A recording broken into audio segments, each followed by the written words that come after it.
क्या नए संसद भवन को भी वक्फ बोर्ड अपनी संपत्ति मान रहा है? यह सवाल इसलिए क्योंकि पूर्व सांसद और AIUDF के अध्यक्ष बदरुद्दीन अजमल ने नए संसद भवन पर बड़ा दावा कर दिया है। उन्होंने कहा है कि नया संसद भवन वक्फ की जमीन पर बना है और सरकार वक्फ की जमीन को हड़पना चाहती है। बदरुद्दीन अजमल ने बिल के विरोध में यह आरोप भी लगाया कि सरकार इन जमीनों को उद्योगपतियों को बांटना चाहती है।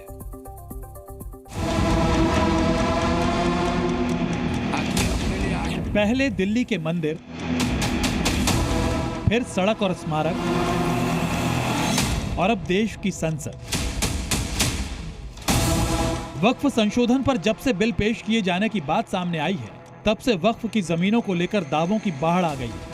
पहले दिल्ली के कई मंदिरों को वक्फ की संपत्ति बताया गया, फिर सड़कों पर वक्फ का दावा ठोका गया। देश की कई प्रमुख स्मारकों को भी वक्फ की संपत्ति बताया गया। और अब जिस नए संसद भवन में वक्फ संशोधन बिल को पेश किया जाना है, उस संसद की नई इमारत को ही वक्फ की जमीन पर बनाए जाने का दावा कर दिया गया है।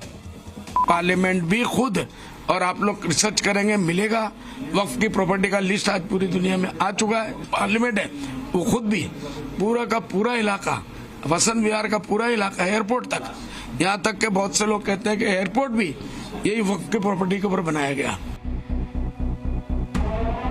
असम के धुबरी से पूर्व सांसद और all India United democratic front के अध्यक्ष बदरुद्दीन अजमल ने दावा किया कि नया संसद भवन वक्फ की जमीन पर बना है और सरकार वक्फ की जमीन को हड़पना चाहती है। आप लोग जाइए, इंटरनेट में तलाश करिए, हमारे पास कल एक साहब ने लिस्ट दिया है, वो जो पूरे इंडिया का वो किया है, उसके अंदर वो रिपोर्ट होगा।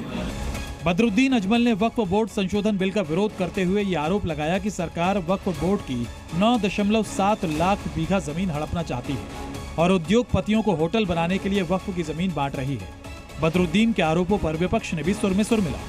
मेंबर ऑफ पार्लियामेंट रह चुके हैं, अगर उन्होंने इस तरह से कहा है तो उनके पास कोई उनको एविडेंस होना चाहिए, और अगर एविडेंस है तो मैं समझता हूँ ये अफसोस की बात है कि हमारी ज़मीनों पर बंदर बांट हो रहा है। मैं तो नहीं कहता हूँ कि वो ज़मीन खाली हो जाएगी, पार्लियामेंट बन चुकी है, सम्मान है उसका, लेकिन वो लीजी बन सकते हैं इस वक्फ बोर्ड के, वो किराए पे ले सकते हैं। इसी तरह से अंबानी साहब की, बहुत बड़े आदमी है वो, उनकी ज़मीन तो प्रूव हो चुका है कि वो ज़मीन भी जो है ना वो वक्फ की है।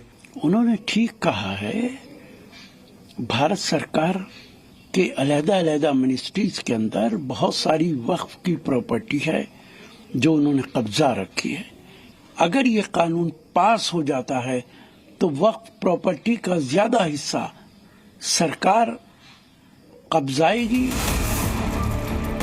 बदरुद्दीन अजमल ने नए संसद भवन की जमीन को वक्फ का बताए जाने का दावा किया तो बीजेपी और सहयोगी दलों ने विरोध करते हुए इसे सियासत का हिस्सा बताया।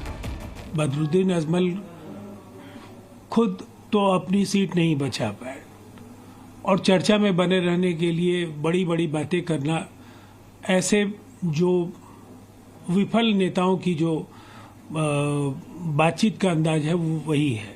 कोई बहुत गंभीरता से इनके बयानों को ले भी नहीं रहा है। बदरुद्दीन अजमल जी का अगर बस चले तो वो पूरी दुनिया को वक्फ घोषित करके बोले कि पूरी दुनिया की जमीन हमारी है। ये सब मुस्लिम वोट बैंक में अपनी जमीन और पैंट बढ़ाने के लिए किस प्रकार से एक गुमराह करने की बात करते हैं।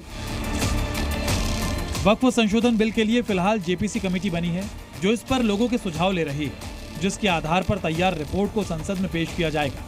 लेकिन उससे पहले ही वक्फ की जमीन पर हो रहे दावों से मामले में नई सियासत तेज हो गई है। ब्यूरो रिपोर्ट, जी मीडिया। जी न्यूज़।